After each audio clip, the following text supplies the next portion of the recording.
যখন এই ছেলেটি ফ্লাইটে ভ্রমণ করছিল তখন একজন এয়ার হোস্টেস এসে তাকে মাস্ক পরতে বলেন, কিন্তু ছেলেটি তখন পানি খাচ্ছিল। এয়ার হোস্টেস তাকে বললেন পানি খাওয়া শেষ করে দ্রুত মাস্ক পরে নিন, কিন্তু ছেলেটি পানি খাওয়া শেষ করেই কফি খাওয়া শুরু করে দিল। এয়ার হোস্টেস আবারও বললেন কফি শেষ করে মাস্ক পরুন, কিন্তু এবার ছেলেটি জুস বানানো শুরু করলো। এয়ার হোস্টেস বুঝতে পারছিলেন না তাকে নিয়ে কি করবেন। তিনি রেগে গিয়ে আবারও মাস্ক পরতে বললেন, কিন্তু এবার ছেলেটি ক্লাবের মতো পার্টি করতে শুরু করলো। ততক্ষণে প্লেন ল্যান্ড হয়ে গেল, তবুও ছেলেটি নামার সময়ও মুখে জুসের পাইপ লাগিয়ে রাখলো। দেখুন, এই মেয়েটির ব্রেসলেট ভুল করে এই মেশিনের নিচে পড়ে যায়। ওই ব্রেসলেটটি ছিল তার মায়ের শেষ স্মৃতি। ওটা না পেলে সে তার জীবনের সবচেয়ে মূল্যবান সম্পর্কটি হারিয়ে ফেলবে। এমন সময় পেছন থেকে একটি ক্লিনিং রোবট এলো। মেয়েটি ভয় পেয়ে গেল যে রোবটটি হয়তো ব্রেসলেটটির ক্ষতি করবে, কিন্তু রোবটটি যখন ভেতর থেকে বেরিয়ে এলো তখন দেখা গেল দুটি বার বা ইট নিয়ে এসেছে। এটা দেখে মেয়েটি একদম অবাক হয়ে গেল। এই ছেলেটি তার শিক্ষিকার সাহায্যের জন্য একটি নতুন পদ্ধতি বের করেছে, যাতে ক্লাসের পেছনে বসে ঘুমানো ছাত্রদের সহজেই ধরা যায়। শিক্ষিকার কাছে আগে একটি ছোট লাঠি ছিল, যা ক্লাসের শেষ পর্যন্ত পৌঁছাতো না, তাই তাকে বারবার পেছনে গিয়ে ছাত্রদের জাগাতে হতো।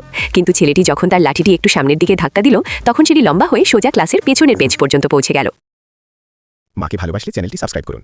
যদি আপনার অন্তরে আল্লাহর প্রতি বিন্দুমাত্র ভালোবাসা থাকে তবে এখনই কমেন্টে একবার লিখে জানান আলহামদুলিল্লাহ।